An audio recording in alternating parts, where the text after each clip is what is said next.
So if you have a smartphone like I do and a computer at home and follow Facebook, LinkedIn, or Instagram, or have access to YouTube and watch news on television, I say you are a modern 21st century, well-connected, well-informed person. Is that good? Doesn't it make you feel better? Yeah. However, if you just listen to Fox News and listen to their talk show, you only know their version of the stories. And if you just watch CNN News and their talk show, you only know their version of the stories, right? As a result, we behave as if truth lies on one side and the other side basically are talking garbage. And so therefore, we try to coexist, I think, from two different camps, right? From two different worldviews, very divergent worldview. As if we live in two different worlds. And when you find out that though have a different point of view than mine, then people are hurt, right? People are hurt. And you just can't believe that, we've been worshiping here together, we've been singing in the choir, and she's got a different point of view. Yeah. And so people get hurt. People wonder why, how. And so the anxiety level goes higher. There is now that deep ponderment, wonderment, and even resentment. How and why? Yeah. That's the kind of world we are living today. And so this nagging wonderment will lead us astray. Lead us astray from each other. Lead us astray from worshiping together.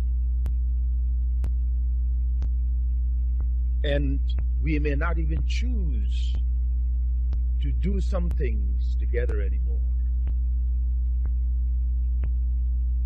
Because now we have become too anxious. And anxiety had crept into our lives and making us wonder about relationships. We sit in church in the holy time of worship, but we are unable to be holy because we are still struggling with it. Surgeon General of the United States of America said something recently. He says, this year, loneliness and isolation is very high. It's comparing its health effect to smoking 15 cigarettes a day. That is the level of anxiety and anxiousness people have. And that is creating some sense of deep loneliness. And loneliness can be a killer. Now you know I'm lonely, right? And so sometimes, I just go Friday night to Marriott Hotel, and I sleep Friday night there, and Saturday morning I get up and come home. Because sometimes the loneliness is so deep and you wonder about life. This is I'm giving you factual information. You know, I don't want to cook for just one guy. What do I cook? You know, and so sometimes I eat. I want it. Sometimes I don't eat, and that's okay. But loneliness, isolation, being anxious, having this anxiety level is basically affecting your spirituality and your health and well-being. Yeah. Just think how many things can negatively happen to your body because of stress in your life. Write it down. It just almost everything people die of starts there. You know, that's the kind of thing. But you know, I'm not trying to be a doctor this morning of any kind. Let me just throw that disclaimer. But I think Apostle Paul have a good lesson, good things to say. He says, don't be anxious. In other words, Apostle Paul is saying to Christians, we are not supposed to get anxious about things. Is that really possible?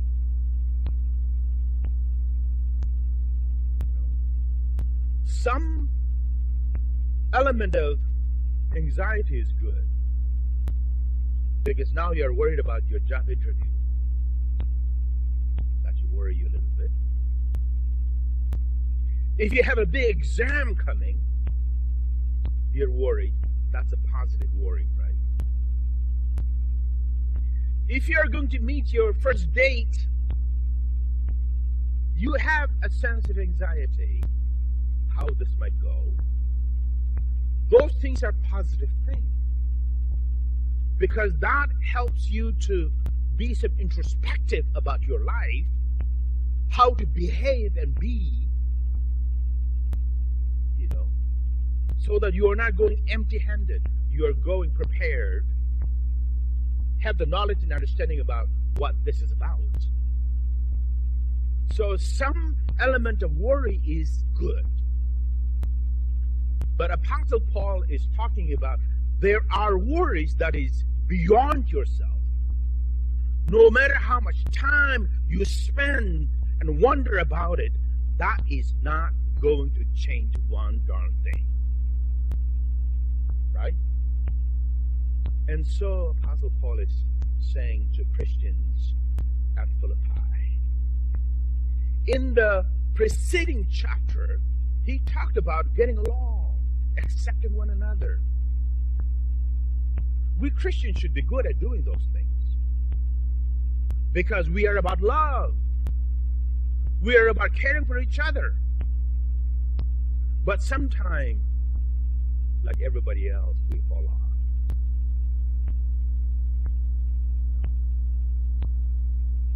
Apostle Paul in chapter 4 is talking about we should be majoring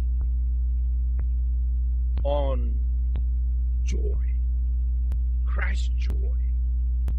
Christ-filled joy. Joy that comes knowing your relationship, your commitment to Christ will give you this burst of joy from deep within. A wellspring that Gospel of John talks about, that it will never dry. But like Judea and Syntyche, good member of Apostle Paul's team, good people. They are probably both very gracious women, but somehow maybe there's competition. That could happen, isn't it, in church? There is competition, and somehow Judea and Syntyche are And they are basically not only hurting each other, but they're hurting everybody in church. Make sense or not? Yeah. I am a very tomato guy. Every time I go to groceries, I buy tomatoes. Sometimes I don't know if there was any in the basket. I just buy it. And then pretty soon, something stinks. And when you try to put your hands in it, you're touching something soft and gooey. And one rotten can perpetuate and rot the others. Relationship is like that. Church is like that. It's not just two if you're not getting along. It affects all the others, right? It has negative impact. And so I would imagine there are some deep anxiety in this little church in Philippi.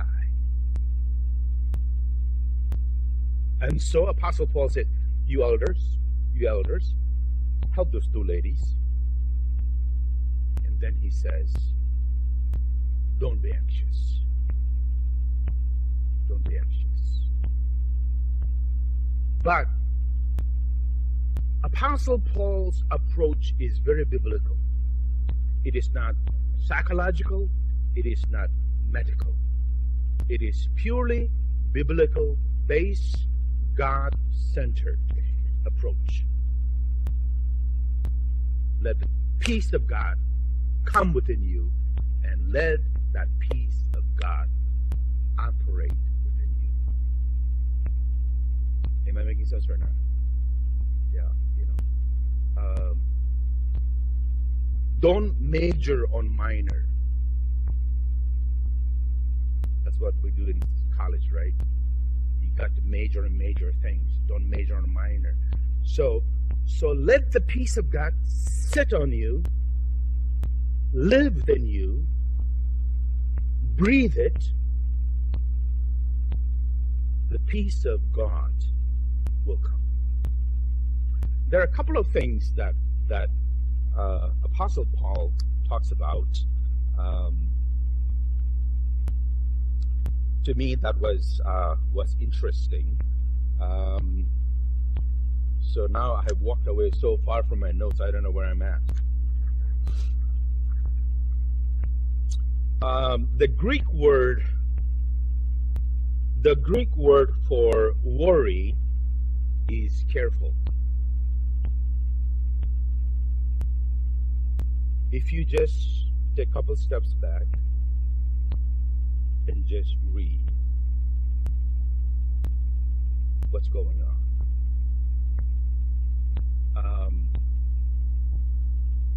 That probably will help you a lot. You are just trying to be careful. And whether you like it or not, that's what I do all the time. I don't give you quick answers. I don't do it. If I don't know, I don't know. If I can find something, I'll research and tell you. But I don't have ready-made answer for anybody. I have learned very early on in my ministry, control your tongue, back off, wonder, and then come with an idea. And your idea may not be the idea. Right? Will you be willing to hear others' idea? So the word worry in Greek is careful, which means don't be anxious. Right? Which means don't be anxious. I think we live in a very instant culture. We cannot live without our cell phone. Some of us have programmed our cell phone. Every text message comes to your phone, lets you know, ting. The Bing, right? Ting or Bing or whatever you want to call it. Always, your mind is always alert and curious. what others are thinking and what you want to say. If you have a Facebook, if you have Twitter, and Instagram, you want to respond it right away. That's the culture we're in. We want to get it done. But Apostle Paul says worry is about being careful and not be anxious. In the old, so which means that the concept behind is when you have entertained two polar opposite ideas, you are torn apart. That is the concept behind worry. Isn't that some? All languages are so powerful, isn't it? You know, all travel languages are so powerful. They give you a very conceptual, metaphoric ideas about what that is. And so if one person is trying to go to different directions, you are very divided yourself. And truth is not within. Because you don't even know where you stand. That's another word. So the same thing in the Old English. In the Old English, the meaning of worry in the old language was strangle. Basically, the worry is strangling you. You got it now? The word worry in Old English was strangle. That means worrying is basically strangling you from breathing, from having life. And so Apostle Paul is saying, don't be anxious. You are trying to hurt yourself. You are stifling your creativity. You are trying to strangle yourself to death. You are trying to cut yourself in the middle and have a piece go to, two directions. That is not how we live. That is what Apostle Paul is trying to say. Are you with me now? Did I make sense now? So Apostle Paul is saying, don't be anxious. But then he doesn't just leave us there. He says, he gives you some spiritual direction. He says, rather bring up all of these your requests unto God in prayer and petitions and giving thanks. That means Apostle Paul is saying, get in touch with God. Do you know after 9/11, our church attendance went up, right? Exponentially went up. Everybody came to church. And it's not just church. People of other faith tradition also went to their places of worship because they knew that is where they can find some element of wholeness, healing, and strength. A peace of mind. Right? All the secular people in the Wall Street, they went to different churches to have that holy moment with God for strength. People know that already. People know that already. You know? And so Apostle Paul is basically saying then, if you have some worry, some anxiety, if your heart is going this way and your mind is going this way, then he says, you need to come to God. You need to pray. That is what Apostle Paul is saying. Now he's not just stopping there, but he goes on further to say that, so whatever is good, whatever is kind, whatever is gentle, then you follow on those things. If your decision is going to hurt you, hurt others, then what's the point? Right? What's the point? If anything that you're trying to do and be is going to hurt not just yourself, but others, and break the peace, then what's the point? If you bring all of these things together, it makes very sense when Apostle Paul says, don't be anxious. You are just, in other words, he's saying, you are just trying to kill yourself.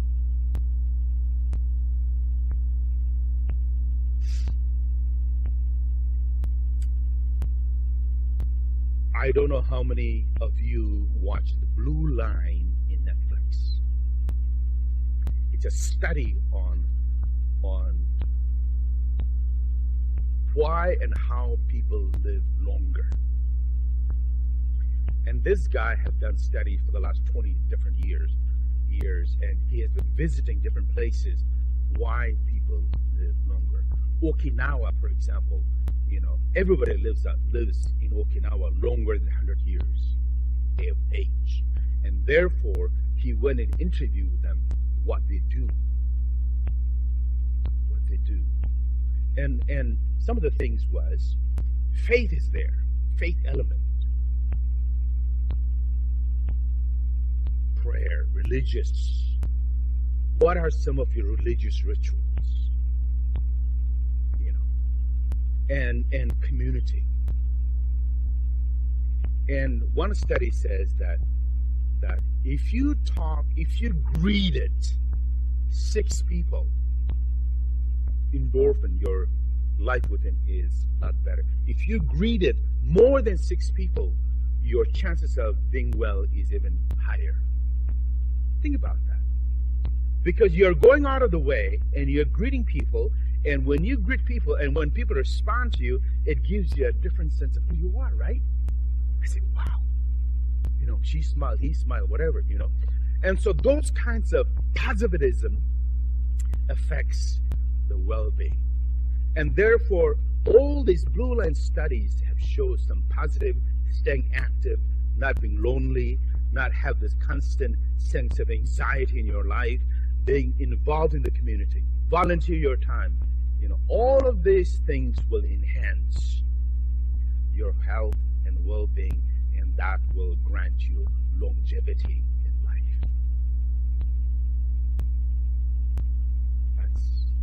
That's what the study says. And so when Apostle Paul says, don't be anxious, I tell him, I agree. It's a struggle, right? It's a struggle. But in the Jewish theology, what is important is that you are constantly moving. Your faith is constantly moving. You are not sitting still and wondering about God, but you are moving and trying to understand and find other ways to dialogue and have deeper understanding. So that movement, this movement speaks of the dynamic relationship with God and yourself. Make sense? Yeah, so I know my time is gone. So anyway, there's so much to this particular verses. I hope you go home and read and ponder on the words I've spoken today. What I said is not the ultimate. Ultimate lies deep within you. And you need to talk to God to have a deeper understanding about who you are. God is always there. God is always trying to make sure you get it. The question is, do you want to get it? Amen?